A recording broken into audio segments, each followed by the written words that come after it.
Jadi harus perhatikan dengan saksama. Itu artinya dengan teliti. Satu yang sangat baik itu harus sampai teliti. Kehancuran manusia yang pertama adalah mulai sembarangan, tidak teliti. Dia tidak memperhatikan bagaimana firman Tuhan yang sesungguhnya. Iblis mulai geser-geser dikit. Ya, Hawa itu tidak teliti. Makanya itulah permulaan kejatuhan yang pertama. Jadi kita ini harus hati-hati. Jadi yang berkenan kepada Tuhan atau mempelai itu adalah orang-orang yang bijaksana, pintar, tidak bodoh, mengerti. Apa yang dimengerti? Kita ini harus mengerti kehendak Tuhan. Bagaimana supaya kita mengerti kehendak Tuhan? Pertama, harus rindu kepada kekudusan. Harus kehidupan lama itu dikubur. Ini di mana kita lihat? Baca, tolong bantu. Roma 12 ayat 1 dengan 2. Roma 12 ayat 1 dan 2. Persembahan yang benar. Karena itu saudara-saudara, demi kemurahan Allah, aku menasihatkan kamu supaya kamu mempersembahkan tubuhmu sebagai persembahan yang hidup, yang kudus, dan yang berkenan kepada Allah. Itu adalah ibadahmu yang sejati. Janganlah kamu menjadi serupa dengan dunia ini, tetapi berubahlah oleh pembaharuan budimu, sehingga kamu dapat membedakan manakah kehendak Allah, apa yang baik, yang berkenan kepada Allah, dan yang sempurna. Ini harus ada pada kita, saudaraku. Bisa membedakan apa yang baik, apa yang berkenan kepada Tuhan, dan apa yang sempurna.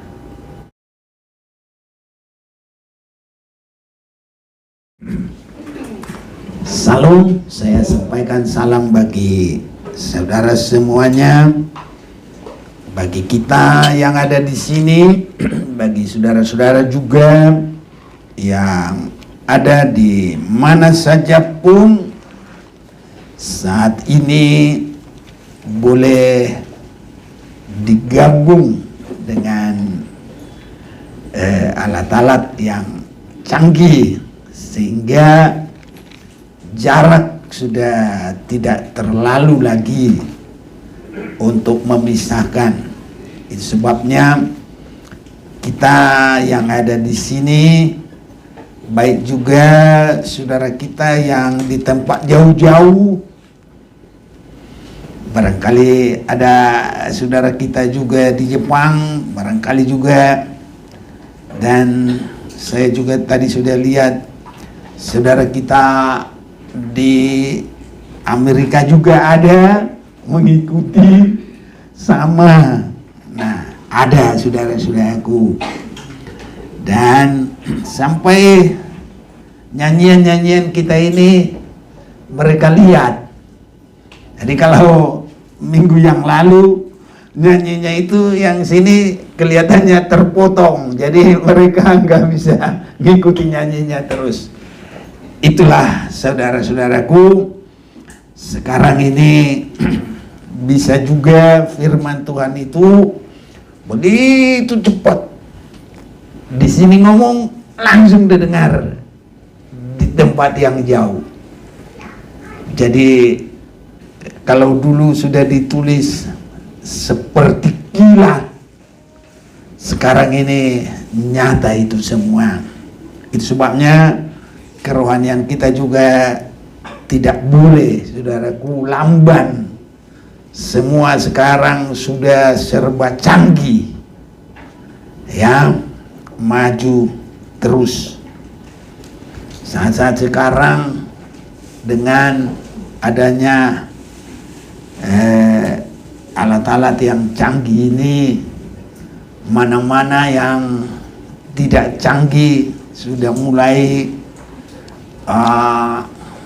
istilahnya kalau orang Jawa bilang sudah merotoli, jadi gugur sendiri ya. Dulu waktu saya lihat teman saya pakai pager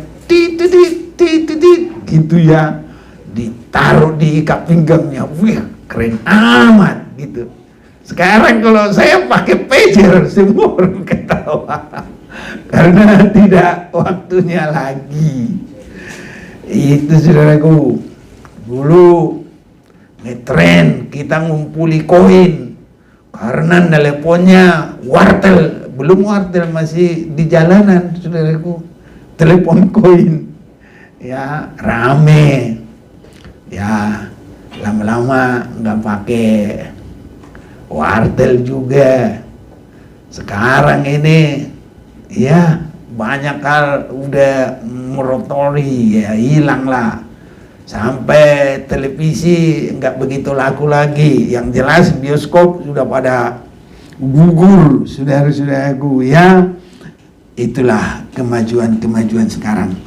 Jadi rohani kita terutama juga harus bergerak cepat maju dalam Tuhan. Ini saudara-saudaraku, pandang salibnya yang berkuasa. Kita harus sekarang ini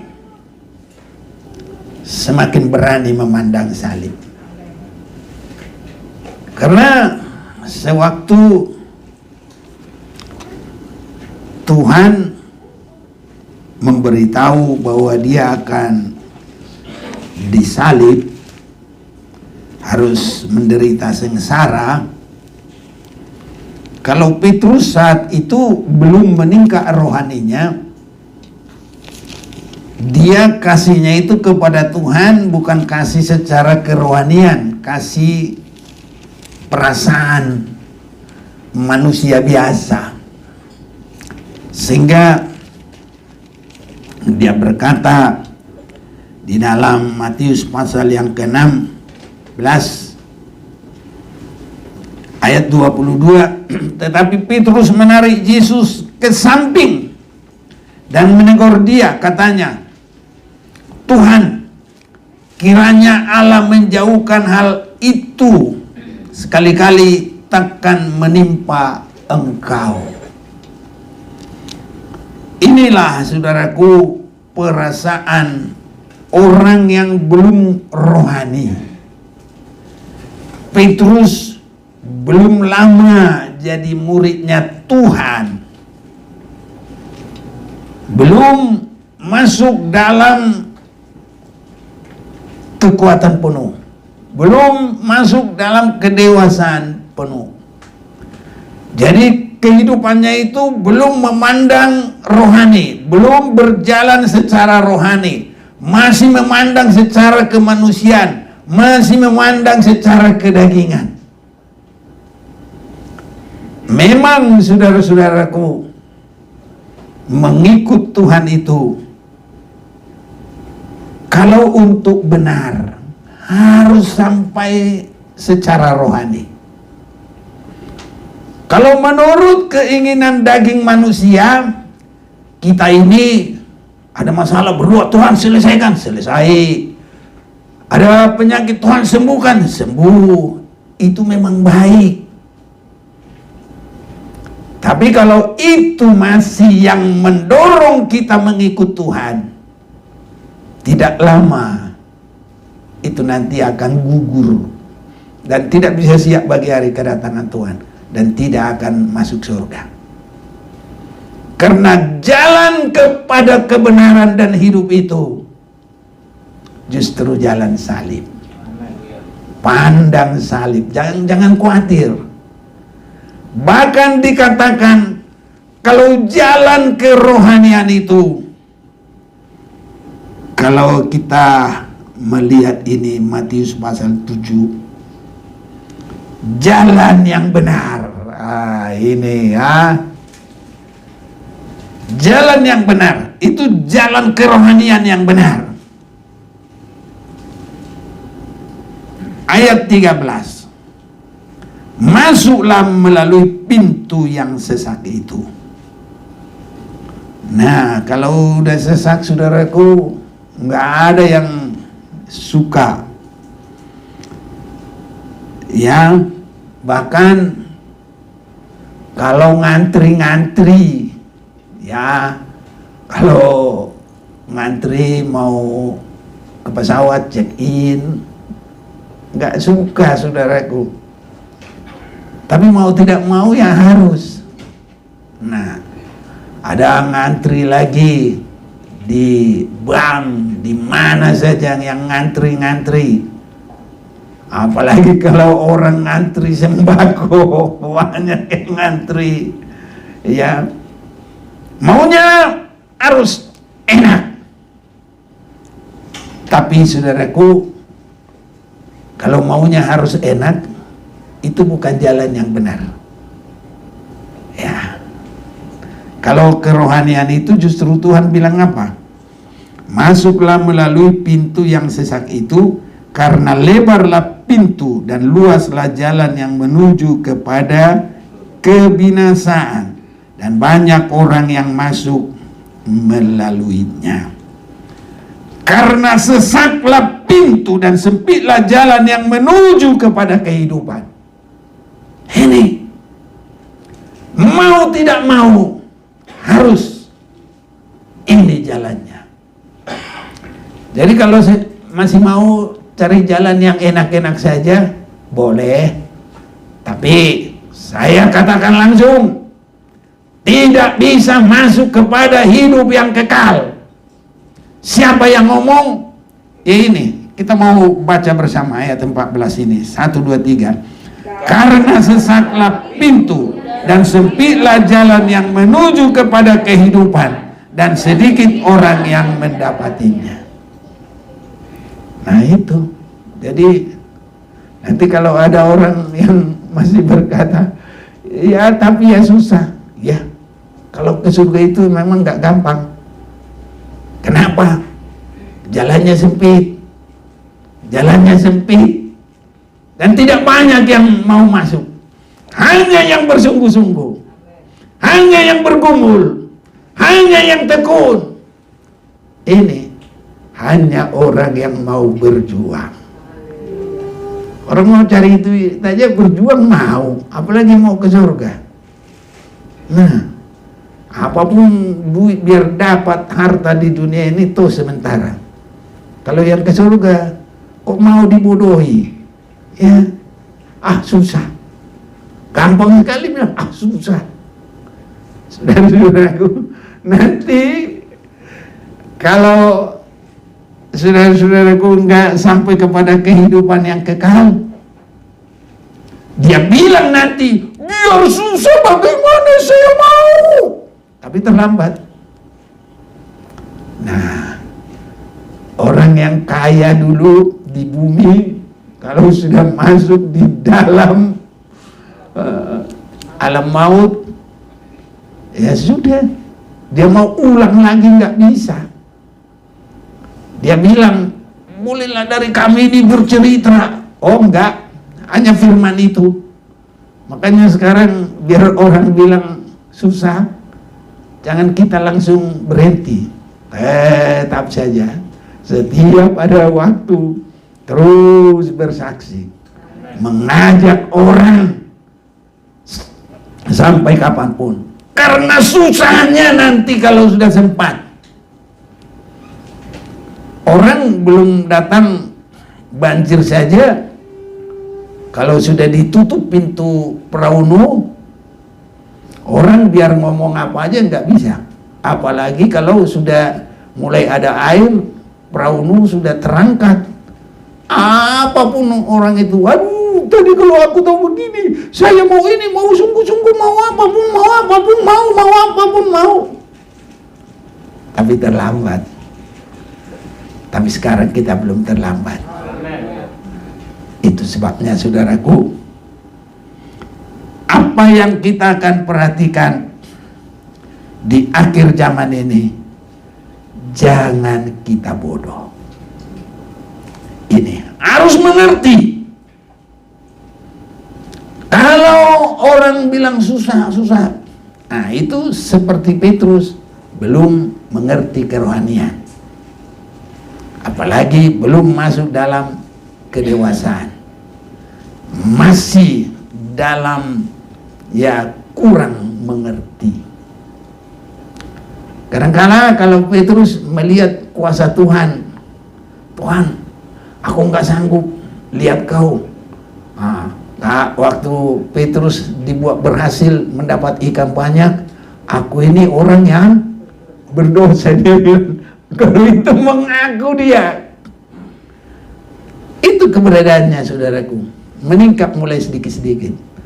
Nanti pas Yesus juga mau di kayu salib, mulai masuk di dalam pengadilan. Nah, Petrus itu menyangkal Yesus berapa kali? 3 kali. Iya, 3 kali dia menyangkal.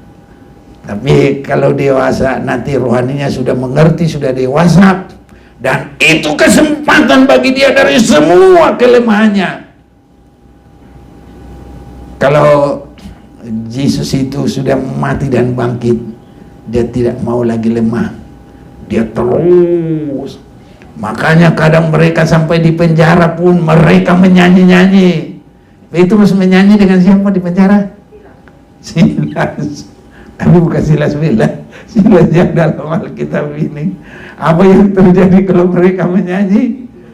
Rantai terlepas dan terjadi seperti pintu yang di mal-mal itu langsung terbuka tanpa mereka kutik-kutik, tanpa kunci, langsung terbuka. Luar biasa. Haleluya. Jadi kalau di mal itu ada kita lewat, tidak ada yang buka tapi terbuka, itu sudah kuno. Dari dulu sudah ada yang begitu. Haleluya. Ya itu, Petrus lewat tanpa buka pintu. Heran saudaraku. Yang nggak tahu nanti bagaimana kok orang menemukan itu, akhirnya terjadi begitu. Tapi kalau dulu sudah ada memang. Dan mulai dari itu Petrus tidak mau lagi saudaraku lemah. Malah kalau di dalam sejarah gereja, tapi tidak ada ayatnya, makanya sejarah gereja. Sewaktu dia menderita, siap, dia bilang, kalau Yesus itu mati kepalanya ke atas disalib, saya siap kepala saya ke bawah, silakan. Wah, ditantangi saudaraku, nggak ada lagi takutnya. Ini saudaraku, makanya kalau tadi kesaksian kita bilang, kita dengar, kalau kayak begitu susah, ya. Sekarang baru ngomong gitu, nanti kalau udah terlambat, apa lagi? Nah, itu sebabnya kita ini semua harus menjadi Kristen yang tidak bodoh. Harus punya pengertian yang mendalam tentang kebenaran firman Tuhan. Di dalam Efesus pasal yang kelima, saya mau mengajak kita lihat ini saudara-saudaraku. Efesus pasal yang kelima, mulai dari 15. Karena itu perhatikanlah dengan saksama bagaimana kamu hidup. Ini. Jadi kita hidup ini harus diperhatikan itu sungguh-sungguh. Apapun kehidupan kita ini. Kalau bengkel harus mengerti. Kalau jualan sembako harus perhatikan caranya hidup. Ya. Karena itu perhatikanlah dengan saksama bagaimana kamu hidup. Jangan seperti orang bebal. Tahu bebal itu? Termasuklah ini si jogal baut, si jogal rukung. Gak bisa diomongi. Ya, berkali-kali pun diomongi ya tetap aja begitu. Jadi kalau kita, saudaraku, jadi orang Kristen, apalagi udah bertahun-tahun, harus bertumbuh, berkembang. Haleluya. Jadi Petrus itu tadi, walaupun dia tadinya dia, ya boleh bilang dia tadinya dia bebal, dia masa Yesus ditarik, jangan. Yesus baru khotbah, baru memberikan apa namanya, pengertian. Mungkin kalau presiden memberi wejangan, jangan, langsung begitu. Itulah si Petrus ini. Nggak harus begitu, susah. Ya memang jalannya harus lewat jalan sempit. Kalau mau hidup, itu sudah jelas.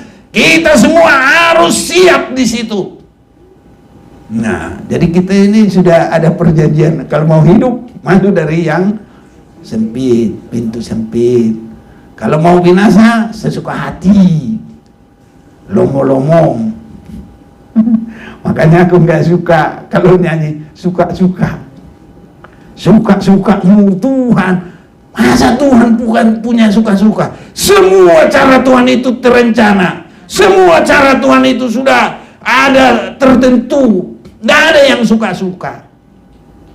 Kadang orang nggak mengerti.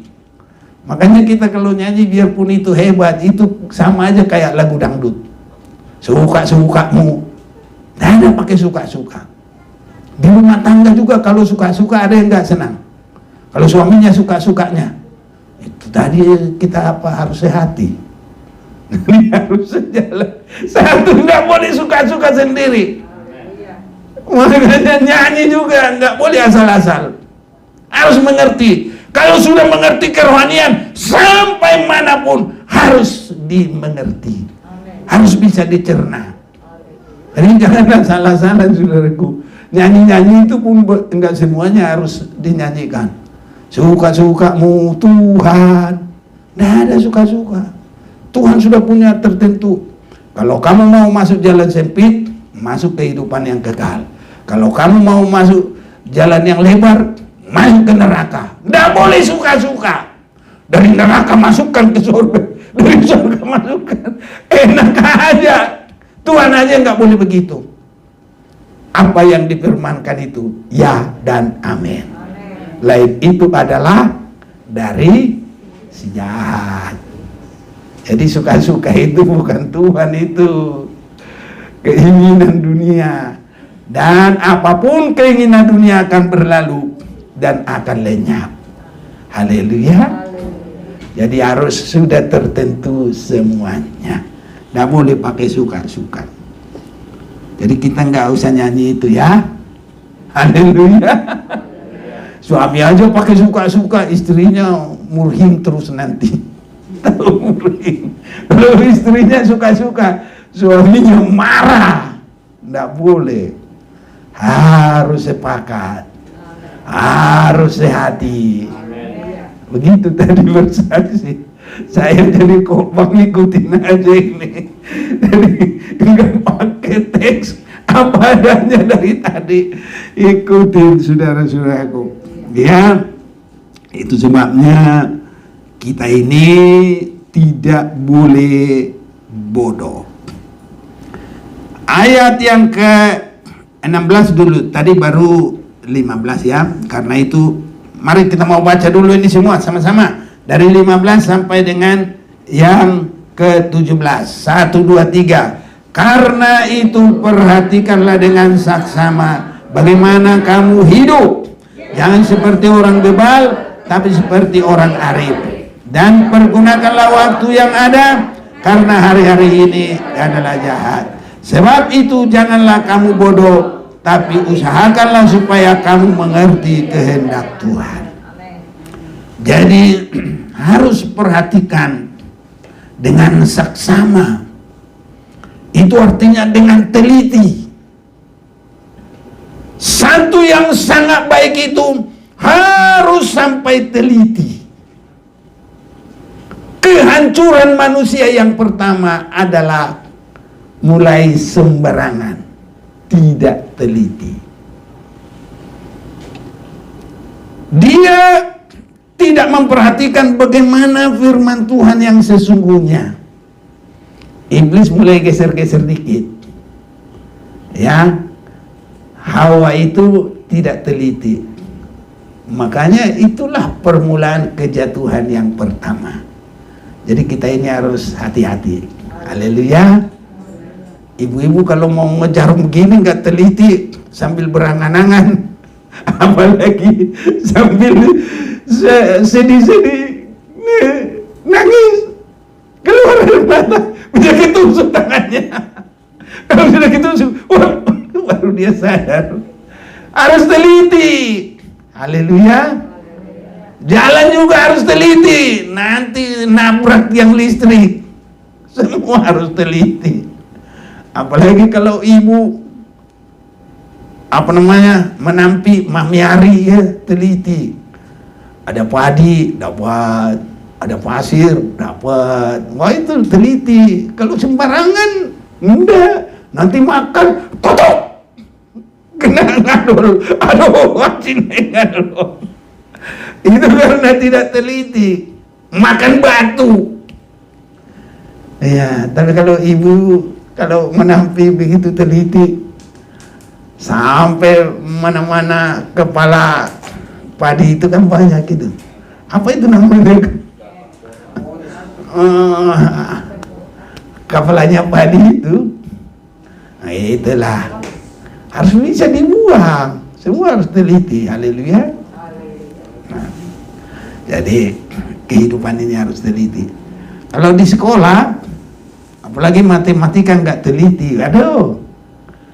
Apalagi kalau sudah kepada praktek pembuatan obat apa semua, sedikit aja salah, bukan jadi obat, jadi racun. Harus benar-benar teliti.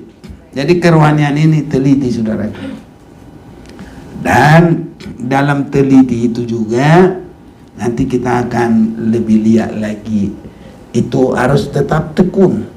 Nah, gini saudaraku ya. Karena itu perhatikanlah dengan saksama bagaimana kamu hidup. Jangan seperti orang bebal. Orang bebal itu apa di hatinya itu aja, tidak mau tahu. Sama aja dengan ini.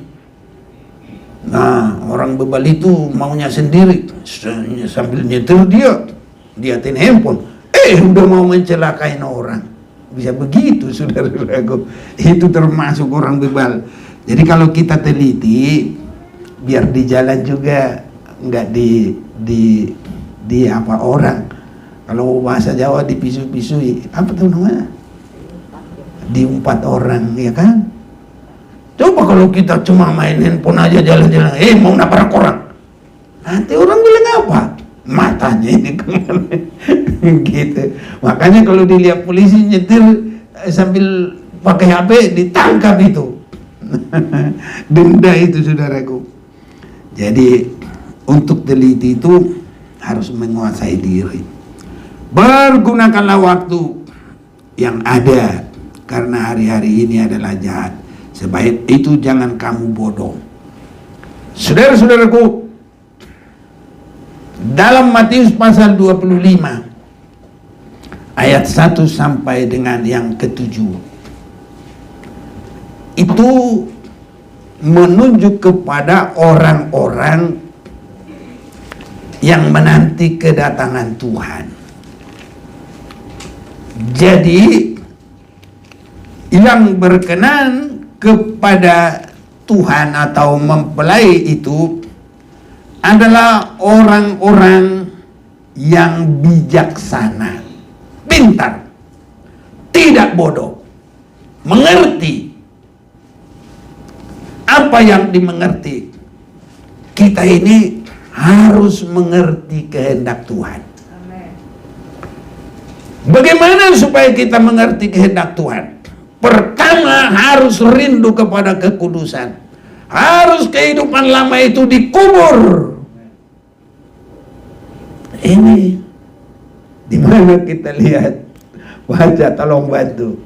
Roma 12 ayat 1 dengan 2. Roma 12 ayat 1 dan 2. Persembahan yang benar. Karena itu, saudara-saudara, demi kemurahan Allah, aku menasihatkan kamu supaya kamu mempersembahkan tubuhmu sebagai persembahan yang hidup, yang kudus, dan yang berkenan kepada Allah. Itu adalah ibadahmu yang sejati. Janganlah kamu menjadi serupa dengan dunia ini, tetapi berubahlah oleh pembaharuan budimu, sehingga kamu dapat membedakan manakah kehendak Allah, apa yang baik, yang berkenan kepada Allah, dan yang sempurna. Ini harus ada pada kita, saudaraku. Bisa membedakan apa yang baik, apa yang berkenan kepada Tuhan, dan apa yang sempurna. Ini saudara-saudaraku. Jadi kalau 5 yang bodoh, ini tidak dimengerti nih. Bagaimana kita bisa mengerti? Yaitu takut akan Tuhan adalah permulaan pengetahuan. Takut akan Tuhan itu di Amsal 8 ayat 13 adalah membenci kejahatan.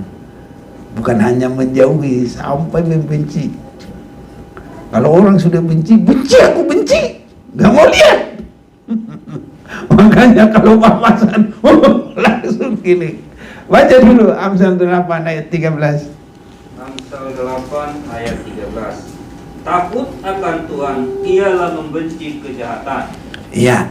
Jadi kita ini harus sampai benci kejahatan. Haleluya. Ini sangat baik dalam hidup kita. Harus membenci kejahatan, itu artinya harus selalu rindu hidup benar.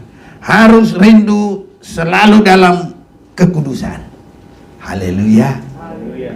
Kalau ini belum ada pada kita, nggak bisa mengerti kehendak Tuhan. Sahi holal lomo-lomona. Bukan rohani, tapi rohana. Ini kata-kata ini aku heran. Biar bukan orang Batak udah mengerti ini. Rohana. Semaunya sendiri. Ya itu tadi nyanyi itu. Suka-sukamu teman. Jadi tadi suka-sukamu Tuhan, suka teman. Kalau sudah biarkan teman suka-suka, nah semualah sudah terjadi. Lagi baik-baik, kadang-kadang bahasa Batak tulu bangiho sudah bisa begitu, karena nggak ada aturan, semaunya saudaraku. Ya itu. Tapi kalau sudah ada peraturan, pasti ada tanda-tanda. Jangan belok kiri, jangan belok kanan. Di sana ada tikungan, di sana ada menurun, di sana bukan menurun ya tadi, menurun. Di sana ada martobing-tobing, bertebing-tebing. Semua itu ada tanda-tandanya. Kalau kita semaunya, ya hancurlah di situ. Masuk matu lubang nih. Binasalah. Jadi harus tepat. Dan apa yang tepat harus kita mengerti. Mengerti tepat kehendak daripada Tuhan. Ini harus perkembangan. Banyak orang tidak mengerti. Kalau tadi bilang, susah. Itu belum mengerti kehendak Tuhan. Yang dia mengerti kemauannya sendiri. Dan kalau kemauannya sendiri tidak dipenuhi, marah dia. Bisa begitu saudaraku. Tapi kalau kita sudah mengerti kehendak Tuhan, biar dia marah, kita sabar. Orang yang memusuhi kita aja sabar. Orang yang memusuhi kita aja jangan marah, tapi ramah. Orang yang memusuhi kita, beri dia makan. Kalau dia haus, beri dia minum. Amin. Haleluya. Kalau itu benar, nggak ada yang boleh berantem ya, nggak boleh yang benci. Semua jemaat Maranatha siap bagi hari kedatangan Tuhan. Oh, makanya indah saudara-saudaraku ya. Ini saudara-saudaraku, jangan bodoh, mengerti kehendak Tuhan. Dan supaya semakin mengerti kehendak Tuhan, harus setia dengarkan firman Tuhan. Nah, baca dulu Ibrani 4, 12, 13, ayo.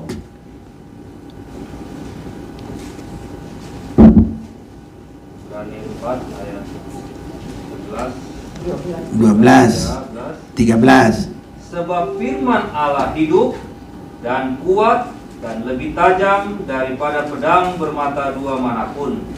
Ia menusuk amat dalam sampai memisahkan jiwa dan roh, sendi-sendi dan sumsum. Ia sanggup membedakan pertimbangan dan pikiran hati kita, dan tidak ada suatu makhluk pun yang tersembunyi di hadapannya. Sebab segala sesuatu telanjang dan terbuka di depan mata Dia, yang kepadanya kita harus memberikan pertanggungan jawab. Jadi firman Tuhan itu memberi pengertian bagi kita. Firman Tuhan itu asal jangan firman Tuhan yang harus semaunya manusia, tapi firman Tuhan yang kita menyerahkan diri sesuai kehendak Tuhan, sampai hati Tuhan kita tahu. Dari mana kita tahu? Ya dari firman itu tadi. Makanya menerima firman juga jangan semau sendiri. Kalau yang enak-enak buat saya, kalau yang susah-susah jangan. Tidak ada firman Tuhan kalau yang ke surga itu enak-enak. Yang ada pikul salib. Haleluya. Yang ada menyangkal diri. Banyak orang hanya ingin supaya dirinya yang besar. Lah ini harus mati semua sampai tidak bersuara lagi kepada firman Tuhan. Ini sudah menyangkal dirinya harus sejauh itu. Dan kita harus bisa berkata, Bapa, bukan kehendakku, tapi kehendakmu lah yang jadi. Haleluya. Ini kalau berkata begini, susah. Lah itu nggak bisa menyenangkan Tuhan. Tuhan yang disuruh menyenangkan Dia terus. Tapi kalau kita bukan, harus jangan salah. Nyanyinya jangan salah. Menyenangkanmu, senangkanmu, hanya itu kerinduanku. Menyenangkanmu, senangkan hatimu,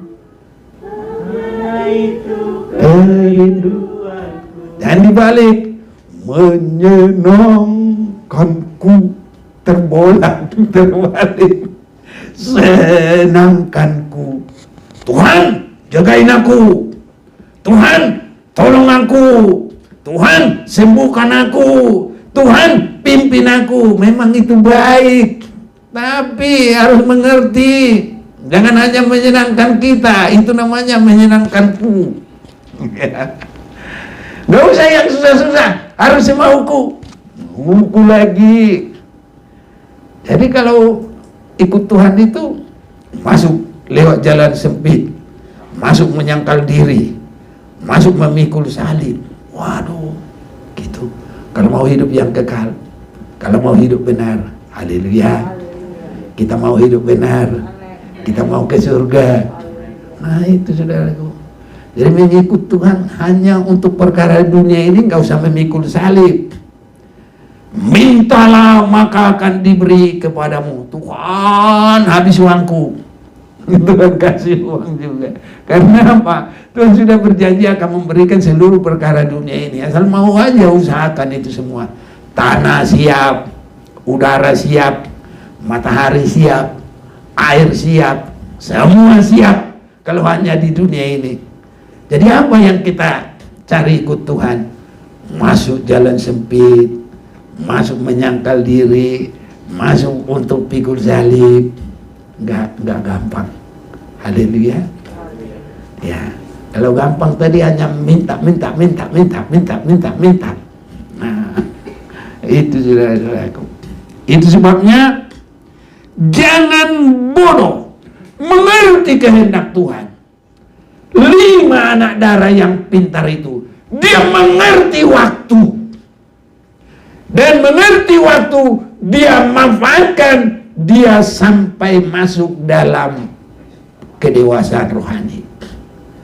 Dia masuk di dalam semua perlengkapan untuk masuk pesta nikah anak domba Allah.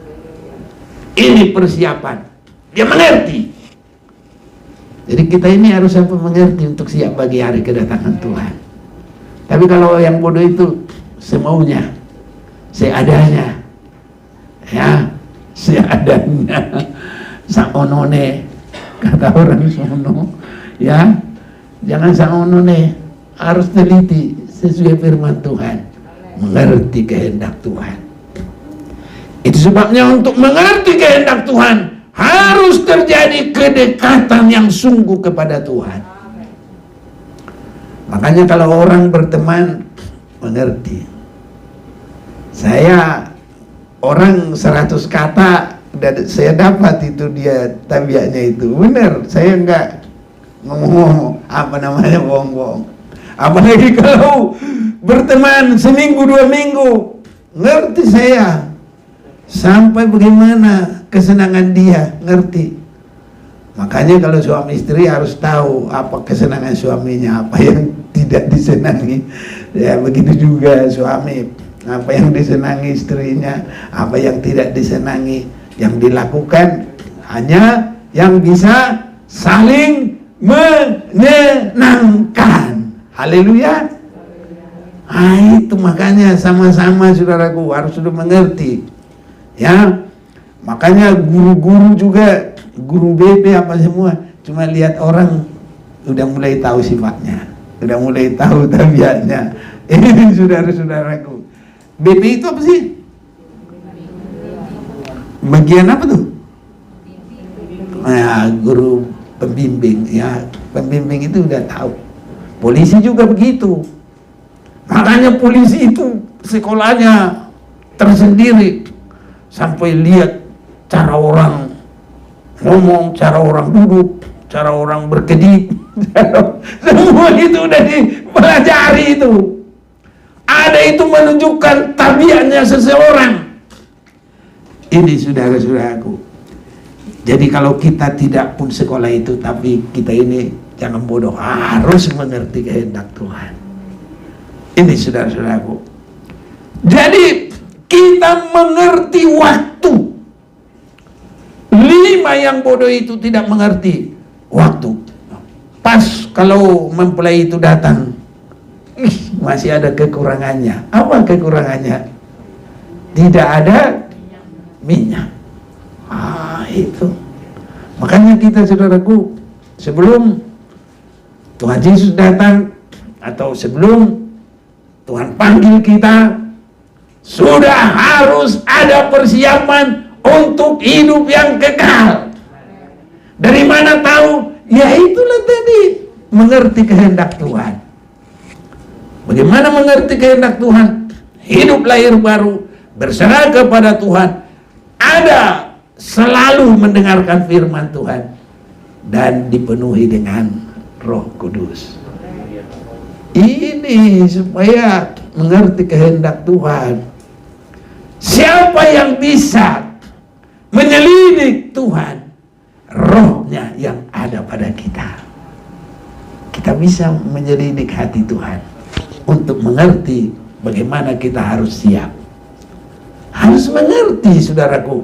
Makanya tadi Roma 12 harus sampai mengerti kehendak Tuhan. Haleluya. Dalam Ibrani pasal 12 harus sampai pasal yang keempat ayat 12 terbalik lagi. Ibrani 4 ayat 12 dan 13 harus mengerti, membedakan mana yang kehendak Tuhan, mana yang tidak. Saudaraku, harus kita ini jangan sampai banyak yang membuat kita lalai. Nah, mau kita baca dulu Ibrani pasal yang ke-5.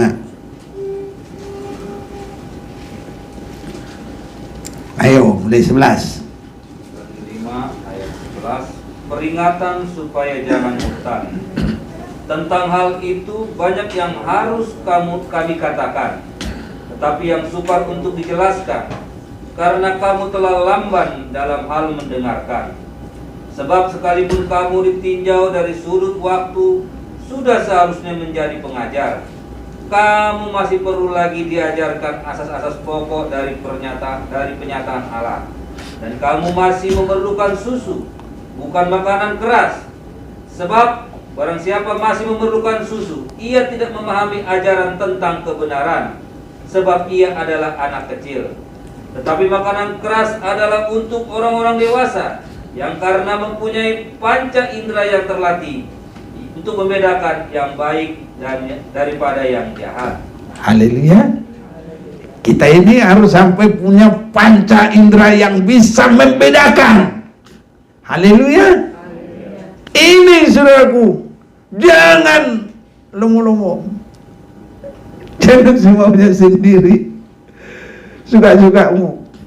Puasa Batak sacam.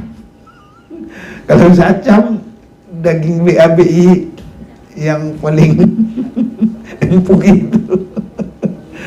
Tapi kalau sacam itu maunya sendiri, labrak saja, nggak peduli dia. Daging foto sambat. Begitu bahasa Batak. Nggak boleh begitu. Harus tahu semua. Ya, apa seluk-beluknya, liku-likunya harus tahu. Jangan asal-asalan.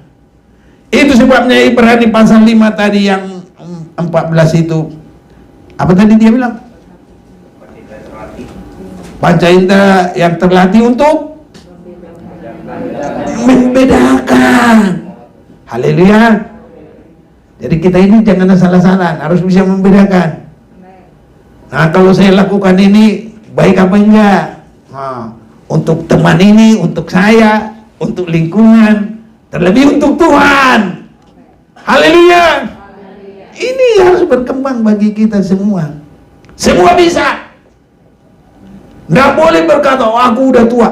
Loh, kalau Roh Kudus yang bekerja biar tua juga hebat. Apa yang bikin hebat? Roh Kudus yang ada pada dia. Makanya jangan lamban mendengar. Suka firman Tuhan. Haleluya. Apapun usahakan ibadah terus. Kalau hanya sakit kepala sedikit, datang aja beribadah, malah nanti hilang sakit kepalanya. Mikron malah hilang. Ya, makin kita melakukan bertindak, saudaraku, malah kita tambah kuat. Biar kita kadang sakit, kalau kita doakan orang teman yang sakit, malah kita yang sembuh. Ini saudaraku. Amin. Benar kok terjadi. Itu. Jadi jangan asal apa sedikit agak meriang, nggak mau Jangan, saudaraku. Harus bergumul, bertindak. Kalau langsung meriang dikit langsung malas. Itu namanya lamban.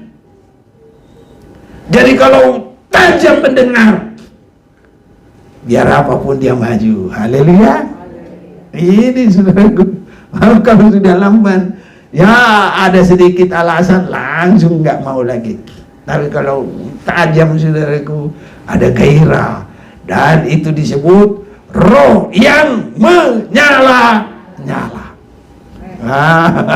Kalau roh menyala-nyala, aduh, luar biasa, saudaraku. Ada seorang pemuda bikin puisi. Biar ke Gunung Pujiama aku naikin, biar ke lembah curan maut. Dia bilang bahasa Batak, aku jururi. Bahasa Indonesia apa itu ya? Merayap, biar ngesot-ngesot. Dia masuk karena ada dorongan cinta.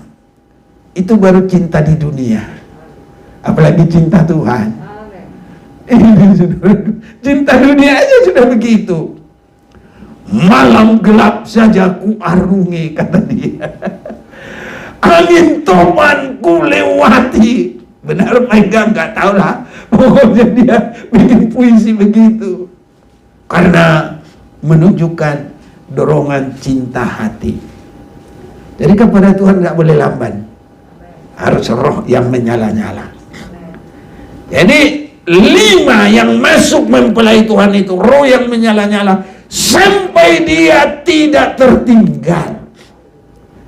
Jadi pada waktu yang tertentu dia bisa menyelesaikan. Apa penyelesaian bagi rohani kita? Kalau Tuhan Yesus datang, sudah harus dewasa rohani. Amin. 1 Tesalonika 5 ayat 23. Ayo.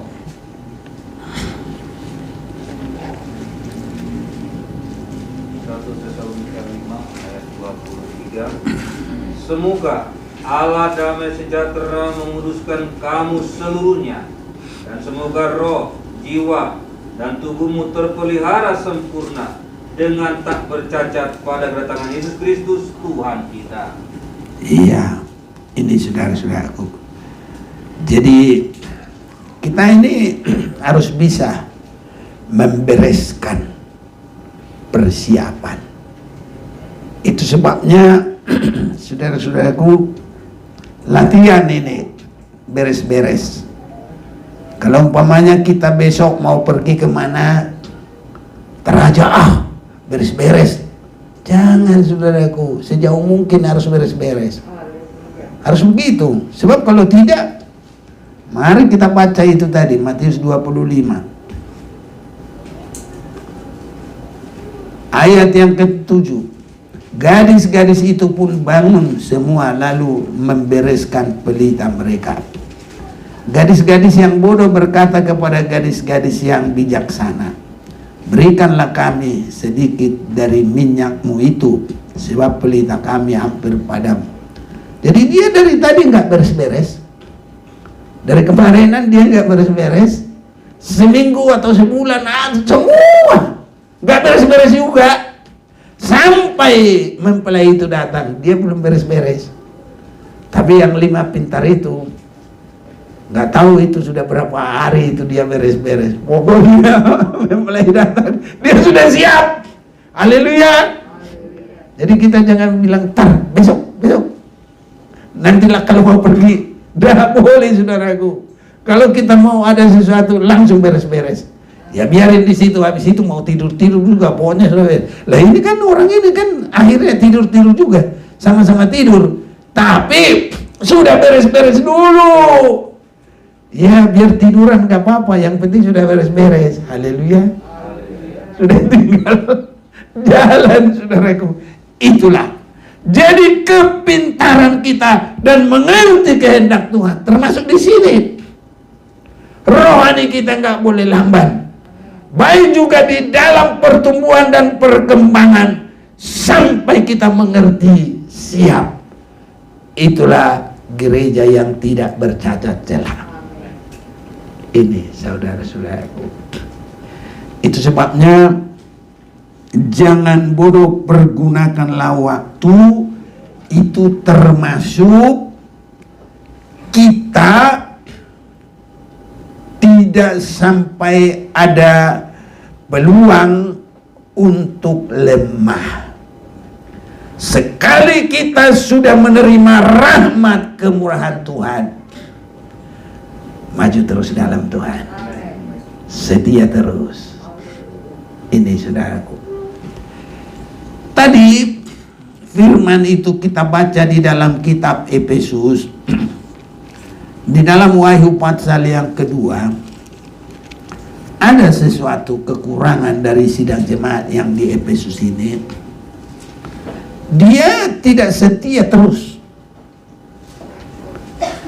Dia memutus waktu itu separuh, ya kita taruhlah separuh atau 2/3 terserah. Setia, tapi sepertiga lagi tidak lagi. Untung masih diperingatkan. Apa? Kita baca Wahyu pasal yang kedua.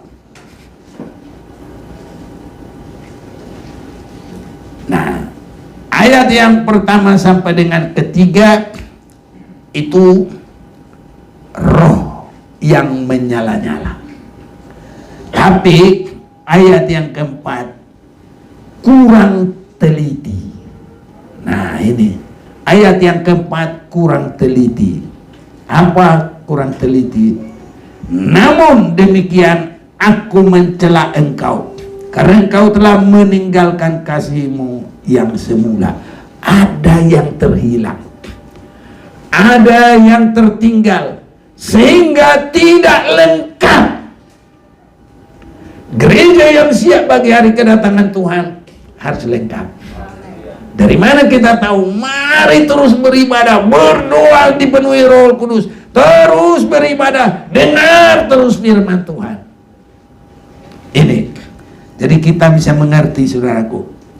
Itu sebabnya ayat 5, sebab itu ingatlah betapa dalamnya engkau telah jatuh.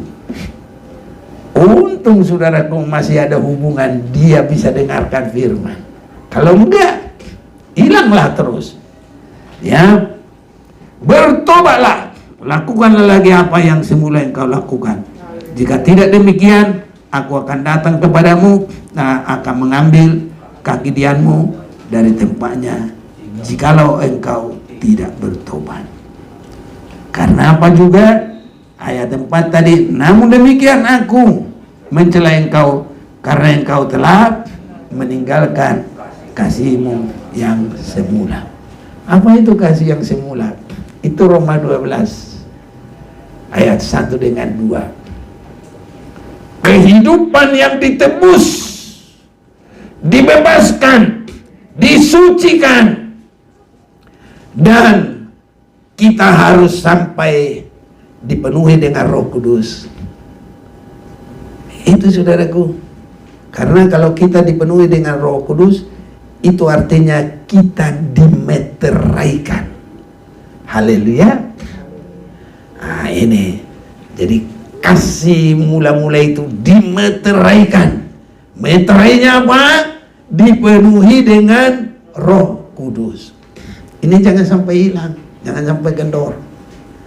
Nah, jadi yang belum penuh Roh Kudus, berdoalah sungguh. Ya, haleluya. Yang belum dibaptis, ya dibaptis, supaya jadi hidup baru. Nah, jadi dibaptis, dipenuhi dengan Roh Kudus, setia di dalamnya, justru berkembang. Karena dia akan memimpin kita sampai tidak bercacat celah. Bagaikan kelengkapan 5 anak gadis itu. Minaknya iya, perbuatannya iya, semua lengkap. Kalau pengantin itu datang, langsung masuk. Nggak ada lagi yang belum dipersiapkan. Semua sudah siap. Haleluya. Kita semua harus gereja yang siap. Tuhan memberkati kita. Ibadah terus, tinggalkan hidup lama, berdoa dipenuhi dengan Roh Kudus. Tuhan memberkati kita menjadi 5 anak darah yang pintar. Mari kita mau datang kepada Tuhan.